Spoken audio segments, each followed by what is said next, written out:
Hello everyone. We have studied in the previous lecture about energy bands in solids. We have seen that there are two bands, conduction band and valence band, and there is a forbidden energy gap between them. Now we have to study about classification of substance on the basis of forbidden energy gap. जो हमने कल देखा था कि एक तो हमारे पास में ऊपर होता है संयोजी बैंड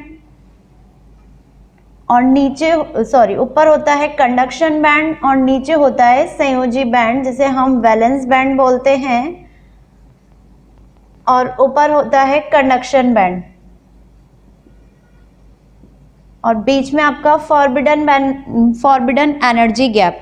तो इस फॉरबिडन एनर्जी गैप के आधार पे आपके जो सब्सटेंस होंगे उनके कितने टाइप्स हैं वो हमें देखना है।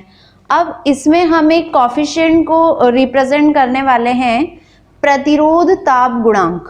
तो हम उसके आधार पर बताएंगे कि हमारे जो पदार्थ हैं वो तीन तरह के होते हैं, चालक, कुचालक और अर्धचालक। तो यहाँ हम सबसे पहले उस कॉफिशिएंट को इंट्रोड्यूस कर रहे हैं, प्रतिरोध ताप गुणांक। इसको हम रेजिस्टेंस टेम्परेचर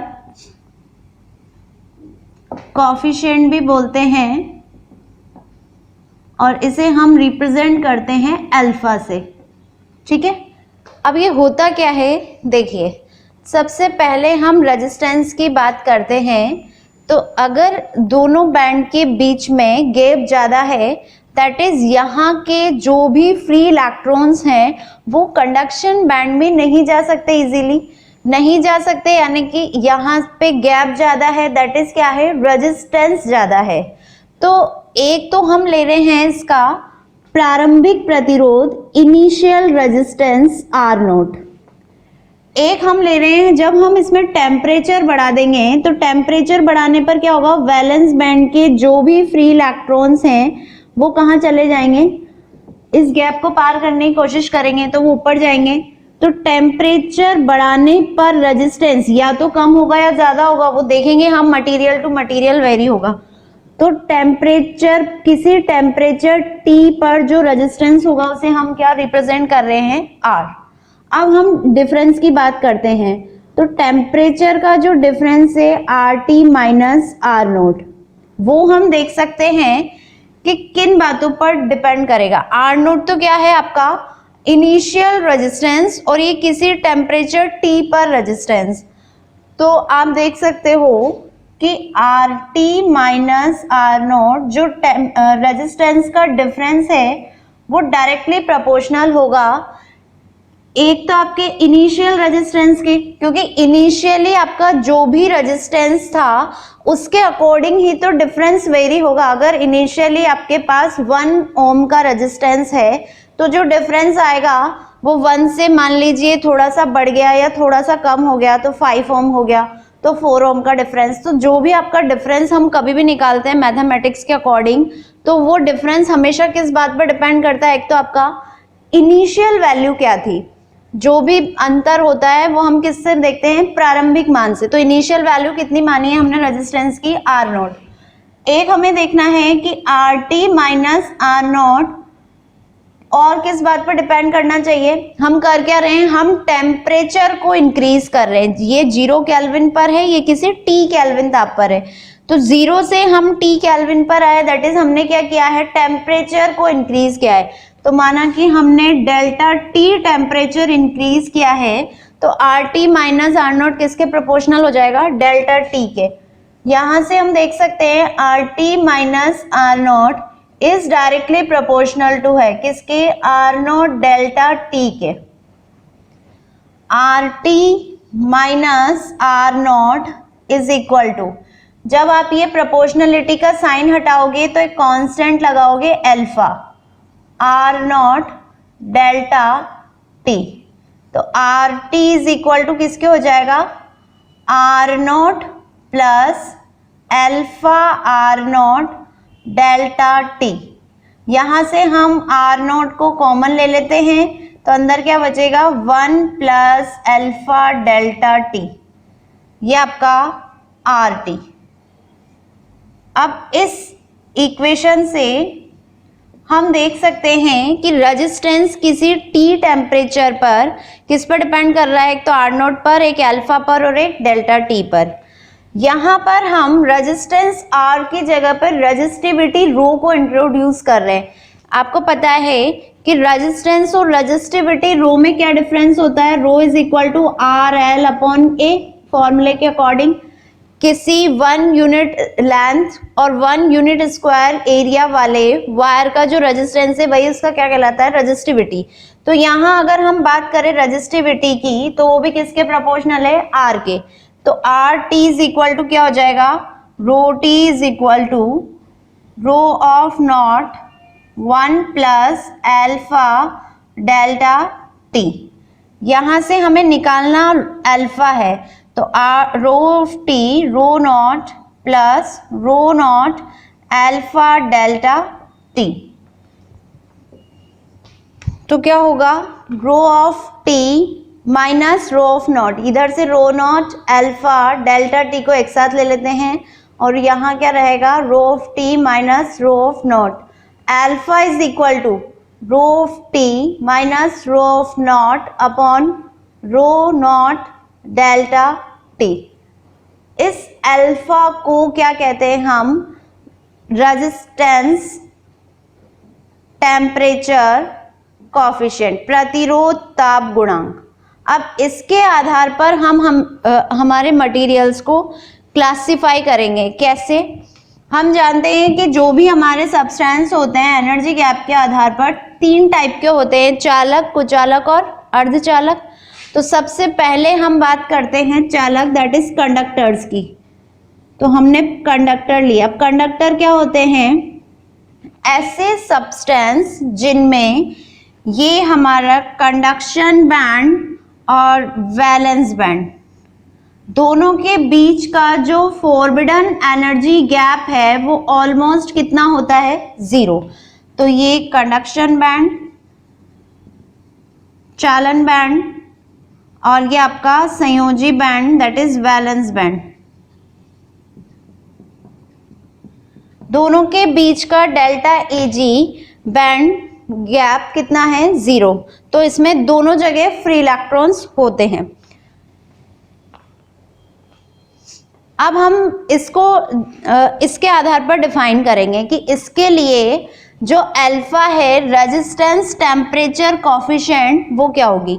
तो जब हम 0 केल्विन टेम्परेचर की बात करेंगे तो कंडक्टर्स में 0 केल्विन टेम्परेचर पर भी जो आपका गैप है वो बिल्कुल 0 है, दैट इज रेजिस्टेंस की वैल्यू बहुत कम है। तो कंडक्शन बैंड में maximum number of free electrons exist करते हैं। इस कारण से यहाँ पर क्या होगा, इस स्थिति में धारा प्रवाहित होगी, मतलब इस स्थिति में कंडक्टिविटी ज्यादा है और रेजिस्टिविटी दैट इज रो वो क्या है, बहुत कम है। कब है ये, 0 केल्विन टेम्परेचर पर। अब जैसे ही हम टेम्परेचर के मान में वृद्धि करते हैं, एज वी इंक्रीज टेम्परेचर बढ़ाने से क्या होगा, जो आपके फ्री इलेक्ट्रॉन्स पहले से ही कंडक्शन बैंड में थे अब वो और ज्यादा तेजी से गति करेंगे, उनकी वेलोसिटी क्या हो जाएगी, इंक्रीज। जो मुक्त इलेक्ट्रॉन्स यहाँ पर है इनकी वेलोसिटी बढ़ जाने से क्या होगा, इनमें आपस में टक्करें होने लगेगी और जब भी टक्करें होती है तो क्या होगा, वहां पर प्रतिरोध का मान बढ़ जाएगा। प्रतिरोध बढ़ेगा दैट इज रेजिस्टिविटी क्या हो जाएगी, इंक्रीज हो जाएगी। तो टेम्परेचर बढ़ाने पर किसमें, कंडक्टर में, चूंकि पहले से ही फ्री इलेक्ट्रॉन्स थे तो टेम्परेचर बढ़ाने पर क्या होगा, रेजिस्टिविटी का मान इंक्रीज होगा क्योंकि टक्करों की संख्या बढ़ती जा रही है। तो रेजिस्टिविटी रो इंक्रीज होगी दैट इज कंडक्टिविटी क्या होगी, इसमें डिक्रीज होगी। कंडक्टिविटी डिक्रीज होगी तो फिर अल्फा का मान क्या होगा, अल्फा देखें हम rho of T minus rho naught delta T. अब देखो जैसे जैसे आप ताप का मान बढ़ाते जाओगे डेल्टा टी बढ़ाने से क्या हो रहा है, 0 केल्विन पर रेजिस्टेंस कम था लेकिन किसी टी केल्विन पर रेजिस्टेंस क्या हो गया है, बढ़ गया है, तो जो डिफरेंस है वो और ज्यादा बढ़ जाएगा। अगर वो और ज्यादा बढ़ गया तो अल्फा का मान क्या मिलेगा हमें, पॉजिटिव। तो इस स्थिति में प्रतिरोध ताप गुणांक क्या होता है, धनात्मक होता है, और जो चालकता है दैट इज कंडक्टिविटी है वो डिक्रीज हो जाती है जैसे ही हम टेम्परेचर के मान में वृद्धि करते हैं। सेकंड हम देखते हैं, और हम पदार्थ को किस आधार पर जो वर्गीकृत कर रहे हैं उसमें सेकंड टाइप क्या है, इंसुलेटर, कुचालक पदार्थ। ये कौन से होते हैं, ऐसे सब्सटेंस जिनमें कंडक्शन बैंड और वैलेंस बैंड के बीच का जो एनर्जी गैप है वो बहुत ज्यादा होता है। ये आपका कंडक्शन बैंड और ये आपका वैलेंस बैंड, इन दोनों के बीच का जो गैप है वो ऑलमोस्ट होता है 5 to 6 इलेक्ट्रॉन वोल्ट। इतना ज्यादा एनर्जी गैप होता है इसमें। अगर एनर्जी गैप इतना ज्यादा है तो 0 केल्विन ताप पर क्या होगा इसके बीच में, यहां पर रो ऑफ नॉट की बात करें हम तो रेजिस्टिविटी का मान क्या है, मैक्सिमम है, क्योंकि कोई भी इलेक्ट्रॉन्स वैलेंस बैंड से कंडक्शन बैंड में नहीं जा सकता। रेजिस्टिविटी बहुत ज्यादा है, दैट इज कंडक्टिविटी को हम सिग्मा से रिप्रेजेंट करते हैं। कंडक्टिविटी का मान क्या होगा, बहुत कम। लेकिन जैसे ही एज वी इंक्रीज टेम्परेचर, जैसे ही हम टेम्परेचर के मान में वृद्धि करेंगे तो क्या होगा, यहां से कुछ बाउंड इलेक्ट्रॉन्स के बंध टूट जाएंगे, कुछ मतलब हजारों में से 2-3, बहुत कम रेशियो में, तो कुछ इलेक्ट्रॉन्स के बॉन्ड्स टूट जाएंगे और वो फ्री हो जाएंगे। वो फ्री होने से क्या होगा, इस गैप को पार करके कहां संक्रमण करेंगे, कंडक्शन बैंड में। तो कुछ 2 या 3 इलेक्ट्रॉन ही ऊपर जा पाते हैं, ज्यादा नहीं जा पाते हैं। तो पहले की तुलना में थोड़ी सी रेजिस्टिविटी क्या हो जाती है, डिक्रीज हो जाती है, दैट इज कंडक्टिविटी हल्की सी क्या हो जाती है, इसमें बढ़ जाती है, बहुत कम बढ़ती है। ठीक है, तो इस आधार पर हम कह सकते हैं कि कुचालक पदार्थ में ताप बढ़ाने पर चालकता के मान में क्या होती है, वृद्धि, जबकि कंडक्टर में ताप बढ़ाने पर चालकता क्या हो रही थी, कम हो रही थी। अब यहाँ अल्फा की बात कर लें तो rho of T minus rho naught upon rho naught delta T. As we increase temperature बढ़ाने से रो नॉट का मान पहले ज्यादा था, अभी थोड़ा सा कम हुआ है, क्योंकि यहाँ पर गैप ज्यादा है तो थोड़ा सा ये इलेक्ट्रॉन इसको पार करने की कोशिश कर रहे हैं, तो जो भी रेजिस्टेंस है वो कम हो रहा है। अगर ये वैल्यू कम है, ये ज्यादा है, तो अल्फा का मान क्या मिलेगा हमें, इसमें निगेटिव। तो जो भी आपके कुचालक या इंसुलेटर होते हैं उनमें प्रतिरोध ताप गुणांक का मान क्या होता है, ऋणात्मक, और ताप बढ़ाने पर चालकता क्या होती है, बढ़ती है। थर्ड है हमारा सेमीकंडक्टर, अर्धचालक, जो कि हमारा इस चैप्टर का नाम है। अर्धचालक पदार्थ कौन से होते हैं, ऐसे पदार्थ जिनमें आपके कंडक्शन बैंड और वैलेंस बैंड के बीच का जो गैप है वो ऑलमोस्ट होता है 1 इलेक्ट्रॉन वोल्ट, बहुत कम होता है। तो स्टार्टिंग में 0 केल्विन ताप पर तो रेजिस्टेंस क्या रहेगा, ज्यादा रहेगा, कंडक्टिविटी सिग्मा क्या होती है, कम, क्योंकि अभी कोई भी बाउंड इलेक्ट्रॉन कंडक्शन बैंड में नहीं है।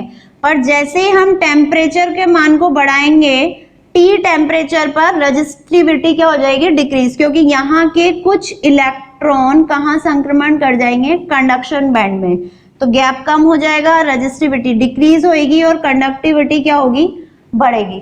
कंडक्टिविटी इसमें कंपैरेटिवली इंसुलेटर की तुलना में थोड़ी ज्यादा बढ़ती है, इसलिए अल्फा का मान भी यहां से हम देख सकते हैं, alpha is equal to rho T minus rho of naught upon rho naught delta T. जैसे जैसे हम सेमीकंडक्टर में टेम्परेचर के मान में इंक्रीमेंट करेंगे, रो ऑफ टी डिक्रीज होगा, रो नॉट का मान पहले ज्यादा था, तो रो नॉट का मान रो नॉट से रो टी डिक्रीज होता जा रहा है, तो डिफरेंस क्या मिलेगा हमें? नेगेटिव। तो इस स्थिति में अल्फा का मान होता है highly negative compare to insulator. और जो चालकता है, कंडक्टिविटी है, वो भी आपको इंसुलेटर की तुलना में थोड़ी ज्यादा मिलती है। ठीक है, तो इस आधार पर हमने देख लिया कि जो भी हमारे सब्सटेंस हैं वो 3 टाइप के होते हैं। अब सबसे पहले हम बात करेंगे सेमीकंडक्टर्स की, क्योंकि हमें इस चैप्टर में मेनली क्या पढ़ना है? सेमीकंडक्टर। हमारे जो सब्सटेंस होते हैं बेसिकली वो 3 टाइप के होते हैं। अभी देखा हमने, एक तो होते हैं हमारे पास कंडक्टर्स, चालक, एक होते हैं हमारे पास इंसुलेटर्स, कुचालक, और एक होते हैं हमारे पास सेमीकंडक्टर्स, अर्धचालक। जो सेमीकंडक्टर्स होते हैं ये भी आपके पास 2 टाइप के होते हैं। एक तो होते हैं इंट्रिंसिक सेमीकंडक्टर, इंट्रिंसिक सेमीकंडक्टर जिन्हें बोलते हैं हम नेज अर्धचालक, और एक होते हैं हमारे पास एक्सट्रिंसिक सेमीकंडक्टर।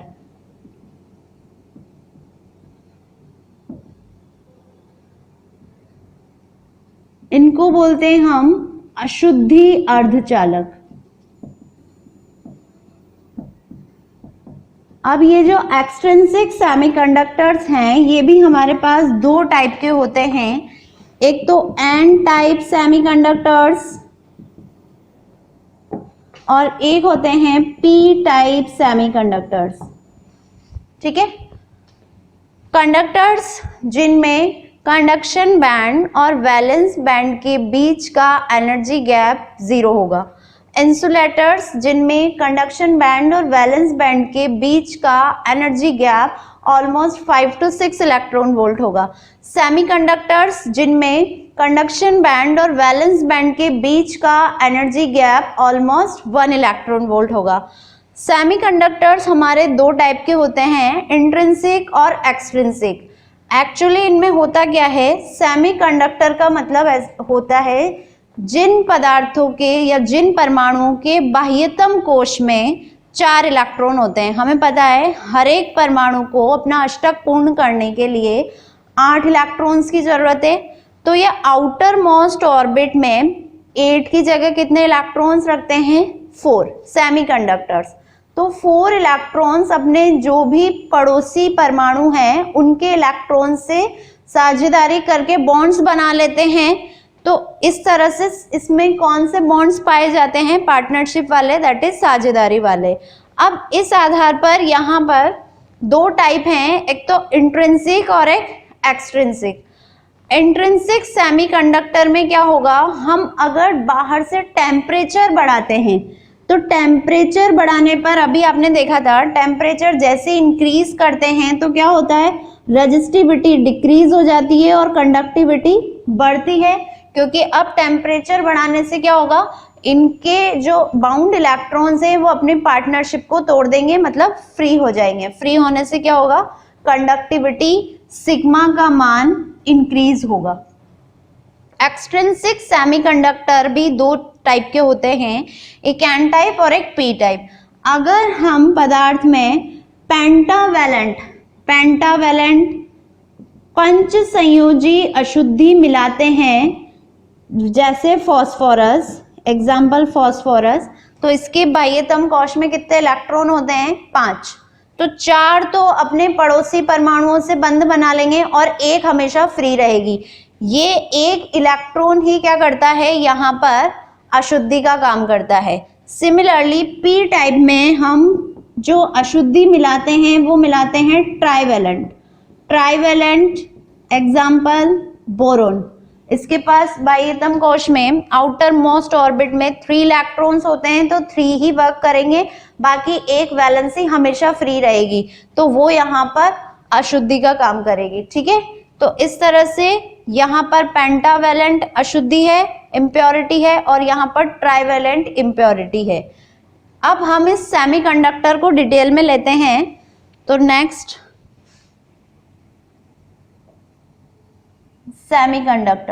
सेमीकंडक्टर्स क्या होते हैं? डेफिनेशन क्या है? ऐसे सब्सटेंस जिनके बाह्यतम कोश में 4 इलेक्ट्रॉन्स होते हैं और ये 4 इलेक्ट्रॉन्स अपने नियरेस्ट नेबरिंग एटम से पार्टनरशिप करके बॉन्ड बना लेते हैं। तो ऐसे पदार्थ क्या कहलाते हैं? सेमीकंडक्टर्स या अर्धचालक। ठीक है, 0 केल्विन टेम्परेचर पर, अभी हमने देखा था 0 केल्विन टेम्परेचर पर इन सेमीकंडक्टर्स का जो रेजिस्टेंस होता है वो 0 होता है, सॉरी रेजिस्टेंस ज्यादा होता है, यानी कि कंडक्टिविटी का मान 0 होता है। तो 0 केल्विन टेम्परेचर पर जो भी सेमीकंडक्टर्स हैं वो एज ए इंसुलेटर ही बिहेव करते हैं। बट जब हम इनको टेम्परेचर देते हैं या फिर इसमें बाहर से कोई अशुद्धि मिलाते हैं तो इसमें वेरिएशन आते हैं। अब वो वेरिएशन कैसे आते हैं वो हम देखते हैं। तो फर्स्ट टाइप हम ले रहे हैं, हम अगर टेम्परेचर इंक्रीज कर दें तो जो सेमीकंडक्टर मिलता है उसे बोलते हैं इंट्रिंसिक सेमीकंडक्टर। ठीक है, इस इंट्रिंसिक सेमीकंडक्टर में क्या होगा, हम यहाँ पर जो सेमीकंडक्टर है वो 2 टाइप के 2 लेते हैं हम जनरली, सिलिकॉन और जर्मेनियम। मेन एग्जांपल उनका ही लेते हैं, बेस्ट सेमीकंडक्टर है ये दोनों। तो यहाँ मैं सिलिकॉन ले रही हूँ। इसके लिए जो फॉरबिडन एनर्जी गैप होता है वो ऑलमोस्ट 1.01 इलेक्ट्रॉन वोल्ट होता है। तो ये हमारे थियोरेटिकल वैल्यू के बहुत क्लोज है, इसलिए हम इसी का एग्जांपल ले रहे हैं। तो यहाँ मैं सिलिकॉन ही सिलिकॉन ले लूंगी, क्योंकि हमने बोला कि हर एक सिलिकॉन अपने 4 सिलिकॉन एटम से पार्टनरशिप करके बॉन्ड बना लेता है। इसके पास आउटर मोस्ट ऑर्बिट में 4 इलेक्ट्रॉन, इसके पास भी 4 इलेक्ट्रॉन।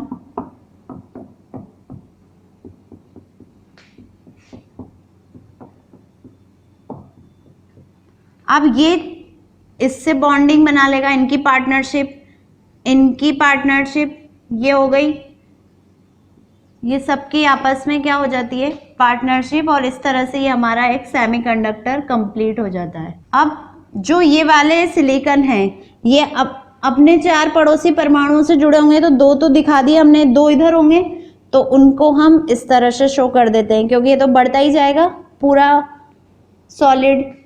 तो ये इस तरह से इसमें अरेंज रहते हैं, ये ऊपर बनाएगा, ये ऊपर, ये दाएं, ये भी राइट हैंड साइड, ये नीचे, ये भी नीचे। ठीक है, तो ये हमारा एक सिलिकॉन का क्रिस्टल हो गया। अब इसमें हम देख सकते हैं कि हर एक सिलिकॉन परमाणु का आउटर मोस्ट ऑर्बिट का इलेक्ट्रॉन अपने नियरेस्ट नेबरिंग एटम से साझा किए हुए है। तो अभी 0 केल्विन टेम्परेचर पर तो जो रेजिस्टेंस है या रेजिस्टिविटी है वो मैक्सिमम है, और कंडक्टिविटी सिग्मा का मान क्या है? बहुत कम है। बट जैसे हम टेम्परेचर इंक्रीज करेंगे, टेम्परेचर इंक्रीज करने से क्या होगा, यहाँ के कोई एक इलेक्ट्रॉन फ्री अवस्था में आ जाएगा, मतलब ये अपनी साझेदारी को क्या करेगा? तोड़ देगा। जैसे ये पार्टनरशिप तोड़ेगा तो यहाँ से इलेक्ट्रॉन मुक्त हुआ, ये इलेक्ट्रॉन तो मुक्त हो गया, और यहाँ पर एक क्या हो जाएगी? वैकेंसी क्रिएट हो जाएगी। जब भी इलेक्ट्रॉन अपना स्थान छोड़ता है वहां क्या क्रिएट हो जाती है? वैकेंसी। तो ये जो होल है आपका वैकेंसी, ये फिर से क्या करेगा? आगे अपने पड़ोसी कमजोर बंध के इलेक्ट्रॉन को, जो भी nearest neighbouring weekly bound electron होगा उसको अपनी तरफ अट्रैक्ट करेगा। अब ये इलेक्ट्रॉन इस वैकेंसी के स्थान पे जाना चाहेगा, तो यहाँ पर फिर से एक वैकेंसी क्रिएट हो जाएगी। फिर ये वैकेंसी क्या करेगी? नियरेस्ट नेबरिंग एटम के इलेक्ट्रॉन को अपनी तरफ खींचेगी, फिर यहाँ पर एक वैकेंसी क्रिएट हो गई, और ये प्रोसेस इस तरह से चलता ही रहता है। तो एक्चुअल में आप क्या देख सकते हैं, जितने नंबर ऑफ इलेक्ट्रॉन्स फ्री होंगे उतने ही नंबर ऑफ होल्स क्रिएट होंगे। यहाँ से इलेक्ट्रॉन फ्री, यहाँ होल क्रिएट, यहाँ से इलेक्ट्रॉन फ्री, यहाँ होल क्रिएट। तो जितने नंबर ऑफ इलेक्ट्रॉन्स फ्री होंगे उतने ही नंबर ऑफ होल्स क्रिएट होंगे। तो टेम्परेचर बढ़ाने से क्रिस्टल में नंबर ऑफ इलेक्ट्रॉन्स फ्री अवस्था में आ रहे हैं, दैट इज रेजिस्टिविटी डिक्रीज हो रही है और धीरे धीरे कंडक्टिविटी क्या होती जा रही है, बढ़ती जा रही है, जिससे यहाँ पर equal number density of electrons किसके होती है, नंबर डेंसिटी ऑफ होल्स के। इस प्रकार की अशुद्धि में इस प्रकार के जो भी क्रिस्टल होते हैं या सेमीकंडक्टर्स होते हैं उनमें होल्स का संख्या घनत्व इलेक्ट्रॉन्स के संख्या घनत्व के बराबर होता है। तो जो भी आपकी करंट है वो दोनों के कारण ही इक्वल मात्रा में प्रवाहित होगी। ठीक है, तो ये जो भी टाइप है इसमें हमने क्या देखा कि टेम्परेचर बढ़ाने पर कंडक्टिविटी के मान में क्या हो रही है, वृद्धि। अब सेकंड टाइप हम देखते हैं एक्सट्रिंसिक सेमीकंडक्टर। ये एक्सट्रिंसिक सेमीकंडक्टर भी हमारे पास दो टाइप के हैं। तो पहला हम ले लेते हैं एन टाइप सेमीकंडक्टर। इसमें क्या करना है, हमें टेम्परेचर बढ़ाने की जगह बाहर से कोई अशुद्धि मिलानी है। तो एन टाइप सेमीकंडक्टर में हम जो अशुद्धि मिलाते हैं वो पेंटावेलेंट मिलाते हैं, मतलब पंच संयोजी। तो यहाँ मैं एक फॉस्फोरस की अशुद्धि मिला रही हूँ, ये फॉस्फोरस, और बाकी तो वही है, सिलिकॉन का क्रिस्टल चल रहा था तो सिलिकॉन ही ले रहे हैं। बीच में कहीं भी हमने फॉस्फोरस की डोपिंग कर दी इसमें।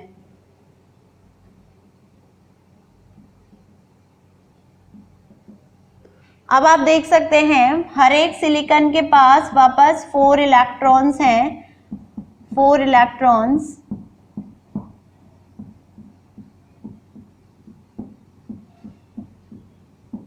लेकिन आपके फॉस्फोरस के पास 4 नहीं 5 इलेक्ट्रॉन्स हैं, 1 इलेक्ट्रॉन एक्स्ट्रा है।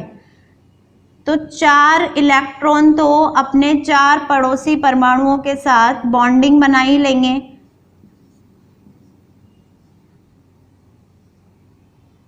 ये राइट हैंड साइड बनाएंगे, ये अप साइड। लेकिन आपके पास फॉस्फोरस का 1 इलेक्ट्रॉन हमेशा फ्री रहेगा। जितने डॉपिंग हम करेंगे उतने नंबर ऑफ इलेक्ट्रॉन्स क्रिस्टल में ऐड होते जाएंगे। तो चूंकि इस प्रकार की इम्प्योरिटी क्रिस्टल को इलेक्ट्रॉन प्रोवाइड करवाती है, इसलिए इसे क्या कहते हैं, दाता अशुद्धि या डोनर इम्प्योरिटी। डोनर इम्प्योरिटी वही 0 केल्विन टेम्परेचर पर रेजिस्टिविटी क्या होती है, ज्यादा होती है, तो कंडक्टिविटी क्या हो जाएगी, डिक्रीज। बट जैसे ही हमने इम्प्योरिटी मिलाई, इम्प्योरिटी मिलाने से नंबर ऑफ फ्री इलेक्ट्रॉन्स आ गए, यहाँ पर नंबर ऑफ फ्री इलेक्ट्रॉन्स आने से रेजिस्टिविटी डिक्रीज, कंडक्टिविटी का मान क्या होगा, बढ़ जाएगा। और यहाँ पर हमेशा क्या होता है, इलेक्ट्रॉन्स की संख्या ज्यादा है तो नंबर डेंसिटी ऑफ इलेक्ट्रॉन्स ज्यादा होती है नंबर डेंसिटी ऑफ होल से। इसलिए जो मैक्सिमम करंट है वो हमेशा किसके कारण फ्लो होती है, इलेक्ट्रॉन्स के कारण। और इस टाइप की इम्प्योरिटी को क्या कहते हैं हम, डोनर इम्प्योरिटी। एक और देख लेते हैं हम second, P type semiconductor. P type semiconductor में क्या होगा, हमारे पास हम जो इम्प्योरिटी मिलाएंगे वो बोरोन होगी। बोरोन मतलब ट्राईवैलेंट। तो ट्राईवैलेंट में कितने इलेक्ट्रॉन होते हैं, 3, और एक जो होगा वैकेंसी रहेगी जो आपका होल का काम करेगा। बाकी आपका सिलिकॉन, ये सिलिकॉन,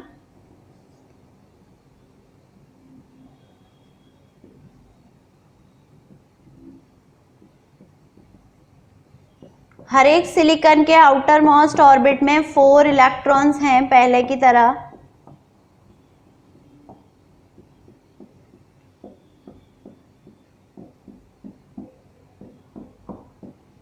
ये अपने पड़ोसी परमाणु से, ये इधर से, ये यहाँ से, ये इस तरह से सब लोग पार्टनरशिप करेंगे। अब यहाँ पर जो एक वैकेंसी है होल, ये इलेक्ट्रॉन, तो ये होल क्या करेगा, इस इलेक्ट्रॉन को अपनी ओर अट्रैक्ट करेगा। तो यहाँ पर फिर से एक वैकेंसी फ्री हो जाएगी। फिर ये होल क्या करेगा, अपने नियरेस्ट नेबरिंग इलेक्ट्रॉन को अपनी ओर अट्रैक्ट करेगा। तो यहाँ पर फिर से एक होल क्रिएट हो जाएगा। फिर ये होल अपने नियरेस्ट नेबरिंग एटम को अपनी ओर अट्रैक्ट करेगा।